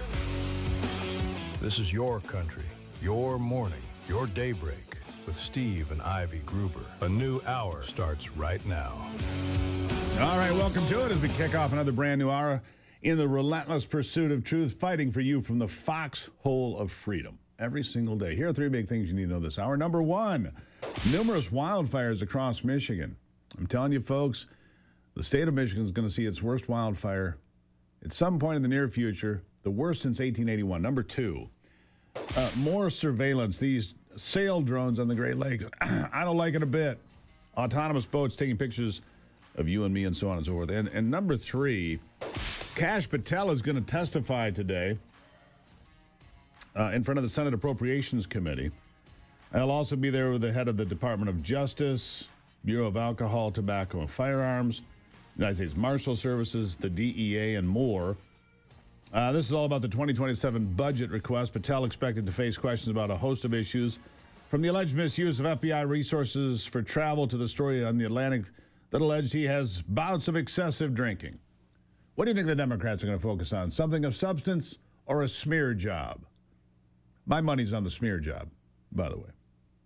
He's never been intoxicated on the job. Following the report, Patel sued the Atlantic over the article for $250 million in damages. I can say unequivocally that I never listen to the fake news mafia, and when they get louder, it just means I'm doing my job, said Patel. But what are Democrats going to do today? They're going to turn it into a circus. 100% lock on that in the prediction markets. I'm the prediction. He also was there when the United States won the gold medal in hockey, and he caught grief for that. Anyhow, you'll see a circus in town today. There's no question about that. And all of this is because what else do the Democrats have to sell you in 2026? We hate Donald Trump. Okay, well, that's okay. I get that. I get how people don't like Trump. I do. I can understand how his social media activity or his ability to be brutal and punch down. I get how people don't like that. I don't think he should punch down as much as he does. He's the president of the United States. You don't have to punch down. But he does. Look, he's a New York developer. It's how he's been conditioned his entire life. Anybody comes at you, you come right back at him. I see how people don't like him, but for Democrats thinking that this is a winning message, Trump sucks. I don't think that's a winning message. What do you stand for? Trump sucks. Well, what do you actually stand for? Trump sucks. Okay, well done. Way to be forward thinking. Way to really have a position. No kings. Right. Get rid of the police. Another great plan. Look, guys, you might want to stand for something, not against things. Just throwing it out there. What do you stand for? What does the Democrat Party even mean in 2026? On MS Now, they are warning Democrats in the same way. I'd like to go to bite number 3, Anthony. If you think you have the midterms wrapped up, you might want to stop and think about that for a second. Listen. Yeah, and I think Democrats make a big mistake if they're sort of looking at these numbers and they're sort of tying their own aspirations for this November as an excuse to pat themselves on the back. I mean, this is not the case here. I mean, there is not a groundswell of love for the Democratic Party across the country by any means. The numbers aren't appreciably bigger than they were a year ago. I do think the big risk for Republicans here is people will cast protest votes for the Democrat on the ballot, or I think more likely people like Mary will stay home. I mean, it sounds like from the initial interview that she is not an automatic voter to begin with, either side, and it doesn't sound like she's terribly motivated at this point to vote for Ford. So, I mean, I think that's probably something that will accrue badly to Republicans, but obviously Democrats would prefer to get the votes also. Yeah, but they're not going to, and I keep hearing this. I was sharing earlier in the program that I had a long conversation with a lifelong Democrat last night at the interminably long track meet. That's a complaint for a little bit later, but she said she cannot support people like Abdul El-Sayed. If he becomes the Democrat nominee for U.S. Senate, she said, I can't vote for that. I'll vote for the Republican. It's a lifelong Democrat who's never really voted for Republicans in her life. Still a Democrat, she says. But she says, I am not a socialist. She said that to me last night. I thought that was fascinating. And good conversation, right? And a real, interesting conversation. We just sat there and talked about it for 30, 45 minutes. And her positions are clear. She says, look, I'm a Democrat. You're more conservative. I said, yeah, I know that. And we went into this whole long conversation about what she can support and what she cannot. And I'm telling you, she's just a litmus test for, I think, millions of Democrats who are like, man, where has the party gone? When Bill Maher says, I'm a Democrat, I'm a liberal, but the party left me, he's not wrong. In fact, I'm no more conservative today than I was when I was 7 years old. I'm not. They keep moving the goalposts and changing the lines, but I haven't changed. They have. That's a fact. Here, let me give you an example of what I think average Democrats cannot support. A transgender woman, that means a dude, in Minnesota that is a state rep there, says kids need to see pornography to understand queerness. Kids need to see this. Bite number 4. Listen to this. You mentioned the Paxton case, and the AGs in many states are very clear about that. They're almost jubilant about being able to use these laws to ban young people from accessing content that could be educational if they are queer. And you're a principal, you have LGBT students in your school, and we also know that they're not receiving sex education for queer kids. We know that prurient interest could be, for many people, the very existence of transgender kids. More and more people are saying there simply are no transgender kids. And that's because there's not. You're male or you're female. Except for a 1 in a million chance that you're somewhere in between. 1 in a million. Not one in every classroom. All right? So look, this is not a... You want that dude teaching your kids? Do you? I think it's frightening. No shot. No shot. Anthony? I don't know what that was. Exactly. That was a dude with long hair and earrings. Anyhow, President Trump fortunately did come up with a solution yesterday. He has a prescription for Trump derangement syndrome. He shared it with the folks. Listen to this. Number 6. Sorry, funny. The Democrats, well, they suffer from Trump derangement syndrome, to be honest. They don't even know what they're looking at. They can't even see straight. But I have a new way out. I'm going to propose something the opposite of what I want, and we will have massive amounts of legislation. No, just all I have to do is say, we will not build the wall, and they'll demand as it diabolically clever. No, I'm going to do it, Katie. We'll put it in. I think you're I'm going to go the opposite. Whatever is bad, I'm going to go for it, and they'll approve what's good, finally. No, they've got serious Trump derangement syndrome, which actually is a disease. I'm hearing it is actually a disease. You know, I knew a therapist back during COVID who said the majority, and this was a liberal woman, said the majority of her clients were people that hated Trump so much it was ruining their lives. Ruining their lives. And she was a very left of center individual, a liberal Democrat who said it's insane. I think that's the right word, insane. They hate Trump so much it's ruining their lives. Good Lord, people, take a break. I'll be back.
I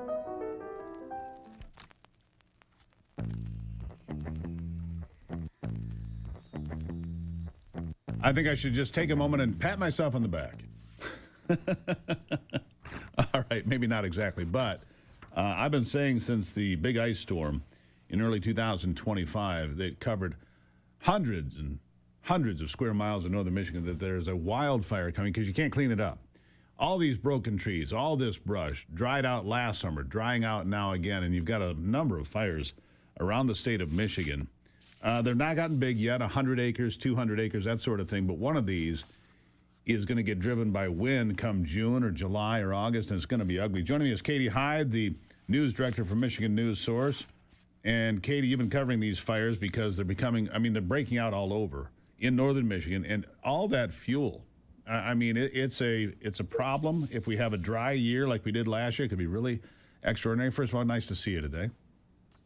You too, and you love to hear the words "you were right," but not in this instance. Yeah, pat me on the back, but not exactly, because look, I have a house in northern Michigan, and I know the ice storm wasn't. I was like on the edge of it, but you go to Gaylord and you go east across big parts of the state.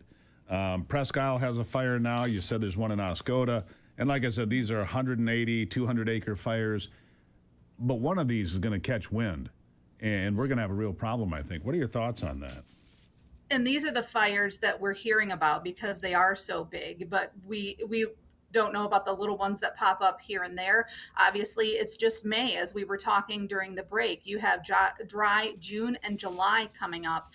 And when you have all of this dead debris from the ice storm, it is just ready to catch fire when we have those dry conditions. And DNR officials have said that even though we've had rain, it's dried out a little bit, but we had a lot of rain in the last couple of weeks. That don't let that fool you, because the dry downed trees are still there and they're easy to catch on fire. So last week was the wildfire in Oscoda County where it burned, I believe it was about 180 acres, Steve, and people had to evacuate their homes. Scary moments in that instance. You mentioned your place up north. Who in Michigan doesn't have a place up north, or a place where they go that they call up north? And so this is more than just the residents who live there. And then we covered yesterday about the fire in Presque Isle County, burned 190 acres of state managed land. So the good news with that is residents and businesses weren't forced to evacuate, but you still have this situation that's rife for wildfires starting. And when you get into July, you have fireworks going off, you have people with their bonfires. And so there are just these other little things. Fire prevention is going to be the way that we can solve this, because like you said, going in and cleaning up, going in with a rake and a shovel isn't going to handle it because of the amount of damage that happened a year ago in that ice storm. That's exactly right. And people need to be aware of it. And pay attention. When you go north in Michigan, you'll see the little Smokey the Bear thing. It'll say fire risk, low, medium, high, whatever. Extreme is on the far right. And if we get extreme fire danger, look, it takes one mistake. It takes one cigarette. It takes one campfire that wasn't put out completely that rekindles itself. It takes one lightning strike. And suddenly it's not going to be a 200-acre fire. It's going to be 2,000 acres, maybe 20,000 acres. That's the kind of fire I think we're going to see. And I've been predicting it for a long time. And look, I don't want to be right about this, but the fact of the matter is, Mother Nature, you can't control it. You can't get a rake or a front-end loader or a bulldozer to clean up enough of it to stop it, and that's going to be a problem. But it's not just fire we're concerned with. It's water, too, as you mentioned, the big floods up north here recently, and then in Oakland County, a big water main break. What's that about? Well, there was a leak that the officials were looking at in Oakland County. It started on Wednesday, and then you know how little leaks can go. It ended up breaking on Sunday near Auburn Hills. And so officials have been repairing a 42-inch water main break there. They're still working to get water flowing, but they've advised people in those surrounding communities to boil their water, to conserve water, not use it unless it's an emergency. And even when the pipe is fixed, it's not as simple as just turning the water back on and you can go back to life as normal. Officials have said it may take an upwards of 10 to 14 days to get everything back to where it's running. So infrastructure, extremely important. Crews are working on that, but it's going to be some tough days or maybe even a couple of weeks for residents in those Oakland County areas. Yeah, Lake Orion, northern Auburn Hills, little to no water service at all. Talk about a problem. I mean, you're going to work, you have no shower, you have no way to cook. I mean, it's a real crisis there, and it's going to take a while. What's being done to fix it? And honestly, this should be priority one, shouldn't it?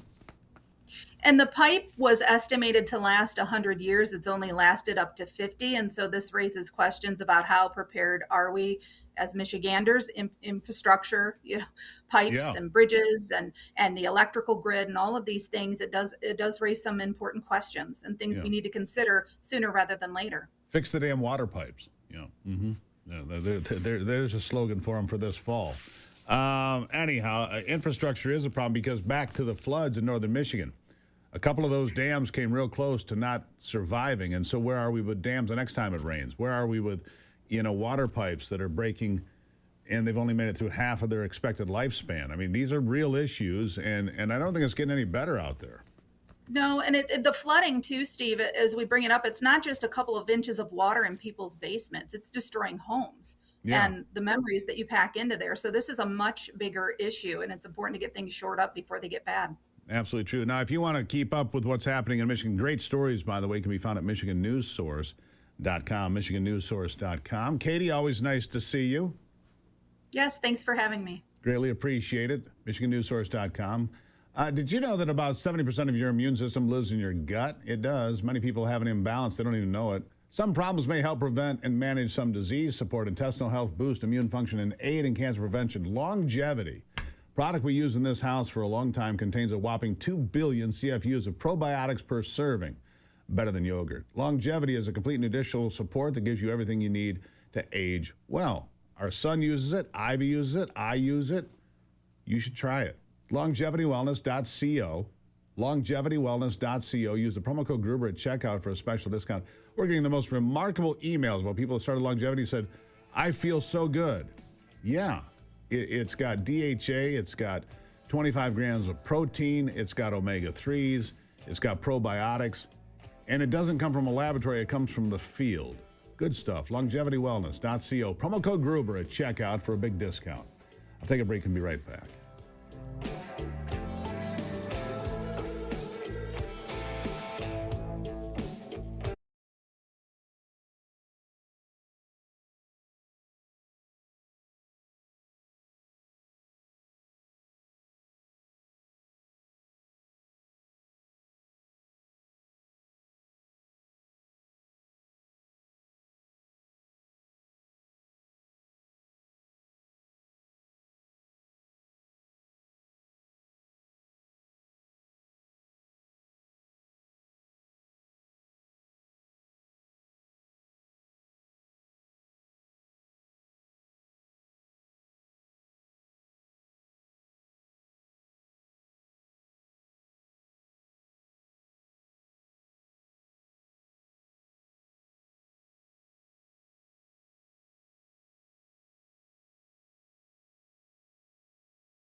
And I'm going to keep talking about this as we go forward because I don't like this a bit.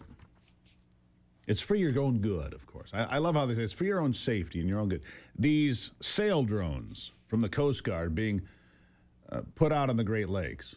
These are autonomous boats with cameras, and they're self-sufficient, so they don't need any power or refueling. They're self-sufficient, but they're a monitoring system with cameras to watch you and your boat this summer on the Great Lakes. And that means lakes like, well, Lake Charlevoix comes to mind that is open to Lake Michigan. So these sail drones could end up in Lake Charlevoix. It's 18,000 acre lake. Come in there and cruise around and take pictures of you.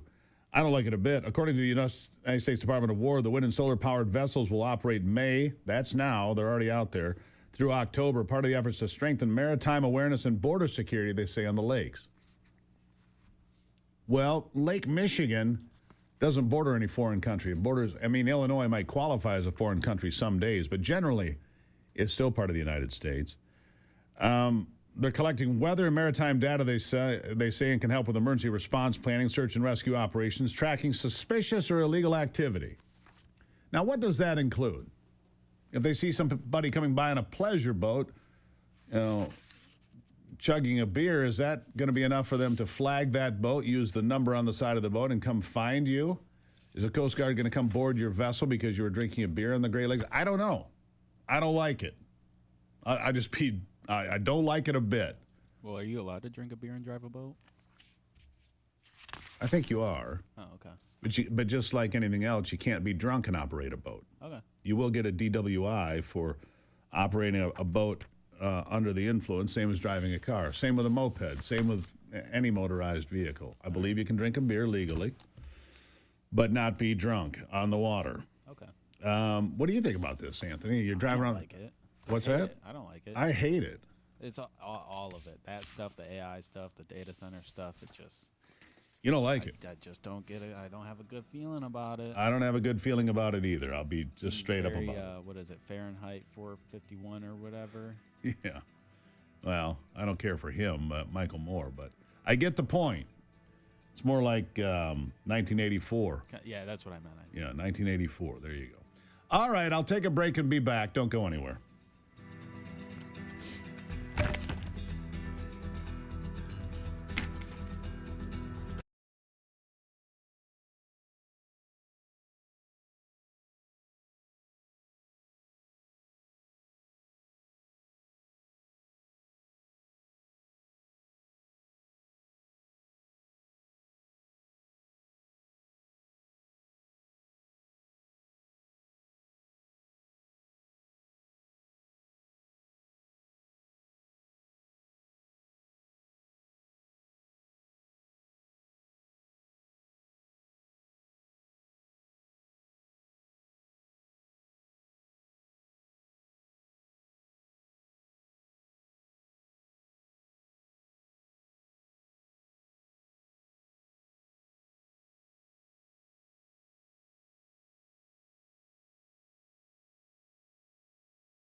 All right, so oil has creeped back over $100 a barrel this morning. Not good news, except gas prices have come down some. They're down 50, 60 cents per gallon around the country from where we were a couple of weeks ago. So that's good news, but still really high in a way that It doesn't make a lot of sense to me mathematically, but look, I don't trade oil on the world market, so I get that it's a global commodity and it's a concern. Overall, though, it seems that America's doing pretty well. As you heard, the market had the best April, second best April since 1950. The market's up 16% in 6 weeks. Could be in bubble territory. And when it comes to exports, this is good news. The United States has smashed the total exports record. We're exporting more now than we have ever. And so that's positive. Listen to this from Jameson Greer. He is the trade representative for the United States. Listen. Spent the past year obviously using tariffs to protect American production, and that gets a lot of the news. But a little bit of the untold story are these deals. We've had dozens of countries come to us and pledge to lower their tariffs and non-tariff barriers to U.S. exports, and a lot of them have already done that, dropping those tariffs. Just a couple of examples. United States exports of corn went up by 25% last year, right? That's a huge amount. And if you look at January, February, and March of this year, U.S. exports were over $300 billion in each month. Those are the highest figures in 250 years of American history, each month beating the record of the previous one. This doesn't happen organically. This is something that comes from all the deals that President Trump has been striking. So we're seeing the Americans who build stuff, who grow stuff, who make stuff, they're not only serving the American market now, they're getting more overseas, and that means more jobs here. So that's good news. But what is the Democrat plan? One of them, apparently, is to shame people that have been successful. You've seen this from Mayor Mamdani in New York City. Going out in front of the house of Ken Griffin, a man that's very wealthy and very successful, said, we're going to tax this property and make people pay their fair share. Well, what is the fair share? The man went out and created a fortune, employs hundreds of people, pays tremendous amounts of taxes, as do the people that work for him. He creates tax base, and yet this is the Democrat plan: destroy the people that build things. Joining me is Rob Gonzalez, County Commissioner, attorney, Republican political analyst. He's a commissioner currently serving as the chair of the Miami-Dade Board of County Commissioners. He joins me now. Sir, good to have you here. Hey, thank you for having me on the show. Really appreciate it. So it just seems that the plan here is to attack the people that produce the most, right? No billionaires until a billionaire is running for governor in California, at which point billionaires are okay. It's so disingenuous, right? But here to shame Ken Griffin or other property owners and say, you need to pay a wealth tax. I mean, is this really the plan for Democrats around the country? I mean, it's terrible. And I'll tell you this, as an American, it's just disheartening to see New York, a city that was once that city on the hill, a city that once represented economic influx in the United States of America, and to see it fall so terribly because of one person and this socialist ideological jargon that is literally going to affect the middle class more than anybody. I mean, if we look at a company like Citadel, we're talking about Ken Griffin. Citadel employs 2,500 people in New York City. That's $2.3 billion in tax revenue. We're not even talking about the ancillary businesses that survive because of a company like Citadel. And let me tell you, we're not only talking about Citadel. I don't know. I mean, I'm sure I saw you were talking about it just the other day. Goldman Sachs is also leaving New York. Correct. Now, when you talk about a company like Goldman Sachs, you're talking about salaries that range from $100,000 and $120,000 a year. But guess what? The people that are at Starbucks that are serving these people every day, right? The folks that are working at Macy's that are selling to these people every day, all of these businesses are affected. And the only ones that are left to have to deal with this are the middle class. That's why I see the mayor of Seattle, this new socialist mayor of Seattle, Starbucks. I mean, it has been synonymous with the city of Seattle for decades. They're leaving now, and her comment is, bye. I mean, are these people so myopic that they don't understand? You point out the $2.3 billion in taxes for New York City, and they want to stick this guy, and he's just going to move to Miami and be done with it. Just like all the other folks. They're going to move to Texas and Tennessee and Florida and say, we're done with this, right? Absolutely, because you know what? People vote with their feet. It's funny because just last week I was with Governor DeSantis. He was signing a bill that that prohibits businesses from doing business with terrorist organizations. But during that speech, he specifically said, "Hey, I can't stop people from moving here." Right? I can't stop people from moving here. And that's exactly what's happening. People are voting with their feet. And let me tell you, I think that this is showing exactly what is going to happen in the midterms. Finally, folks are waking up and seeing that these policies just don't work. Right here in Miami, we know this because a lot of the folks that live in Miami come from families that fled socialism, fled communism. So that's not going to fly here. It looks like this is spreading all over the United States. And now the mass migration that we're seeing is migration from folks that live in these failed dictator-like socialist blue states that are coming in droves, not only to Miami, but places like Texas. That's right. Texas, Tennessee, South Carolina. You pick your red state that's getting rid of income tax, getting rid of all these things that block business. And look, Starbucks is going to leave. Citadel is going to leave New York. And you could look at this happening all over the country. Chicago, it's going to be a ghost town. I mean, who the hell would want to live in Chicago right now? Let me just be that bold, right? I'll tell you right now, right here in Miami-Dade County, we have about 4,000 millionaires and billionaires. Our governor is talking about removing property taxes. We literally have the CFO of Florida going county by county, cutting waste because taxes should be used. It should be used in order to provide for government functions, not those extras. I mean, going back to New York, these people are pouring billions of dollars. I think it's the most money that's poured into the school system, and the majority of the young people that are in New York are getting a failed education. That's right. They can't read, they can't write. It's like that old Ronald Reagan saying, right? The worst possible thing that can happen to you, the scariest thing that can happen is somebody shows up to your house, knocks on the door and says, "I'm from the government and I'm here to help." That's not what works. You know what works? Cut the red tape. Get the government out of the way. Let businesses thrive. When businesses can thrive, jobs are created. Capitalism and opportunity is what is going to solve the affordability issues in this community and in this country. Give people a shot at the American dream and watch people surprise you. Yeah, and watch what's happening in places like Miami. I mean, it's probably the most anti-socialist gathering of people because of what you said. People that come from Cuba or Venezuela or wherever. Amen. Pick your poisonous state, and they get the hell out of there and they come here. Anyhow, Commissioner, nice talking to you. Thank you for being here. Thank you so much. Really appreciate it. I think he's right. When your only platform is "we hate Trump," that's not going to get it done in the midterms. He's exactly right. People are fleeing high tax, high regulation states to set up in Florida or Texas or Tennessee or South Carolina. Pick your place. South Carolina, the fastest growing state in America now. And they're getting rid of their income tax. There's no income tax on retirees in South Carolina. That's one of the big attractions. No income tax. It's good stuff. When we come back, better stuff, because Ivy's going to be here with that big smile of hers. You don't want to miss it. I'll be right back.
All right, back to it now, and the big smile that you all wait for, and that big grin, and that, the bright-eyed and bushy-tailed Ivy is in the room. Ivy, good morning again. Good morning. How are you? Look at that big smile.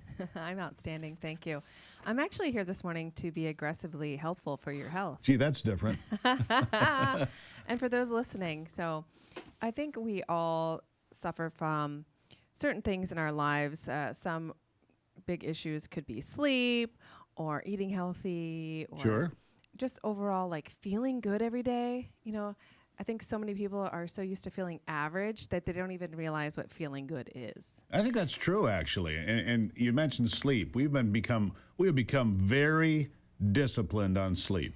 Yeah, I didn't get much sleep last night. I got 5 hours and 30 minutes, sadly. Why? But I just thinking about a lot of stuff. My brain would not shut down, but I actually feel pretty good today, so that's good. I don't think I could do that night after night, but so far so good today. So I was actually reading this Stanford neuroscientist, some things that he had to say. His name is Robert Sapolsky, and he researches chronic stress and the 10 normal habits that we do every day that are really negatively impacting our nervous system. Give me some. So the number one thing is replaying conversations in your head. Do you think about, hey, I should have said this, or I shouldn't have said that, or you're like ruminating on what you should have said? It creates unnecessary continued stress over past events. Listen, if you've made a mistake or you've done something, you might have put your foot in your mouth, either apologize or move on. It's good to apologize, I do think about things maybe I shouldn't have said. I don't obsess over it. You, on the other hand, do tend to overthink things and roll them through with, well, what if? What I if overthink, Steve? A little bit. A little bit. You know I'm right. Okay, so number 2, checking work emails late at night. Yeah, don't do that. So I think at a certain period of time, you just need to unplug, right? The email can wait until tomorrow. Right. What are you going to do about it at 7 o'clock at night or 10 o'clock at night? Right, or 10 o'clock at night. So the other thing, what I found interesting is waking up to an alarm. Well, now, I think that most people can't help this. You have to wake up when you wake up, right? Right. So that one to me is just like, well, there's not a lot that people could do about it. Maybe waking up to something more Can you imagine? Pleasant than like a wah, wah, wah alarm. Yeah, maybe something.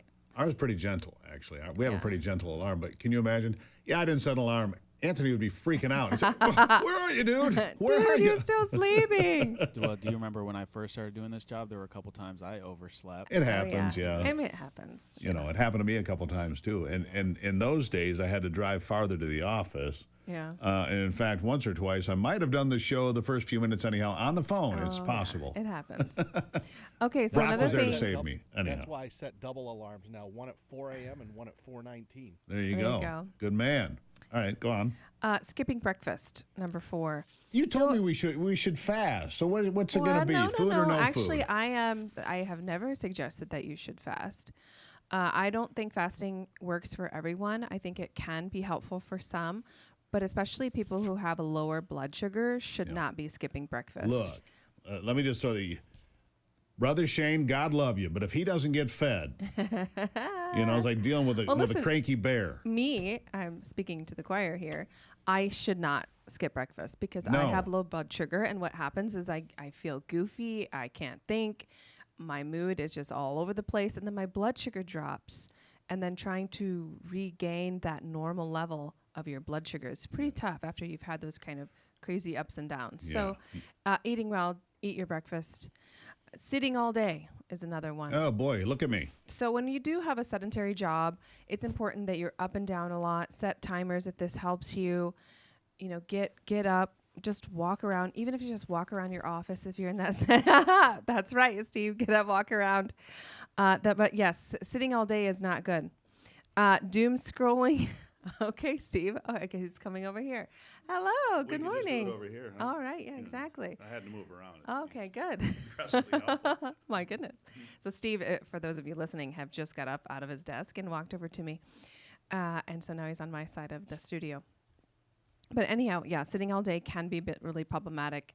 Sedentary lifestyles are big killers. The other thing is doom scrolling news. You should not be doom scrolling news. Nobody does that. Steve, you should not be doom scrolling news. Although I know this is our jobs and we have to be researching and reading all the time. Boys and girls, let me just tell you how many times Ivy says, do you really need to be looking at that now? It'll be 9 o'clock at night or whatever. You know. And he's blasting a soundbite in my ear. I'm like, honey, it's time to stop. can we just put that away now? Well, people ask me, and this is a common question, how long do you prep for each show? Oh, it's an all-day event. It's constant because, you know, you see things come in and, you know, you pick things up and say, oh, I need to mention that. And so when we have conversations with you, the audience, it's cumulative. Right. I don't think it ever actually ends. And for me, which is why most Fridays I try to turn my phone off for 24 hours. I'm more successful some Fridays than others, but it's a good time to disconnect. Absolutely. So really quickly, I don't know how much more time I have. A minute and a half. Constant multitasking. And so, listen, multitasking, some people are really great at it, but the reality is multitasking actually is not that efficient. Start a project, finish the project, move on to the next thing. What's the most important thing you need to accomplish for the day? Accomplish it. Then the next thing. What's the next most important thing you need to accomplish for the day? Accomplish it. Sometimes, depending on what your job is, you might only accomplish one thing that day because it's a big project. But constant multitasking can create a tremendous amount of stress. Ignoring hunger cues. So if you are hungry, make sure you're eating. Eat well, healthy foods. And not spending enough time in nature. Agreed. It is so important to get outside, get some sunshine, allow that sun to absorb into your skin. You know what that makes me think? Vitamin D is so important for so many things. We were talking about what to do this weekend. Uh-huh. It just occurred to me that my father used to say, basically, by the 15th of May, you could basically say, you're watching, the fish are going to be biting. Ah. You know, maybe we should do a little fly fishing this weekend. And the other part I heard in there, and you guys didn't hear it, but I did quite clearly. Steve, we're cleaning the garage this weekend. That's what I heard come through in that conversation. You guys missed it. I did not. Plant our vegetable garden. Finish that job that you start. Clean the garage. Yes, dear. Let's clean the garage. I mean, after a long winter, the garage just gets filled. Anyhow, Ivy, love you. I love you. Good stuff there. We'll take a break. Final thoughts after this.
and he is not.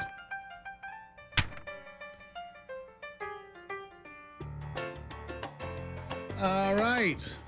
Heading for the finish line. You know, I'm thinking about what Ivy said there. I think it isn't a good weekend. The weather report for actually for the whole state's pretty good for the weekend. Northern Michigan going to be in the mid to high 60s down here. Might make 80 degrees. Brother Shane is going to help me put up another beehive. I don't know, it might happen this weekend, but sometime soon.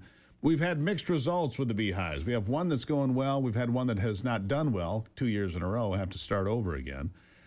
But it's interesting. It's an interesting pursuit.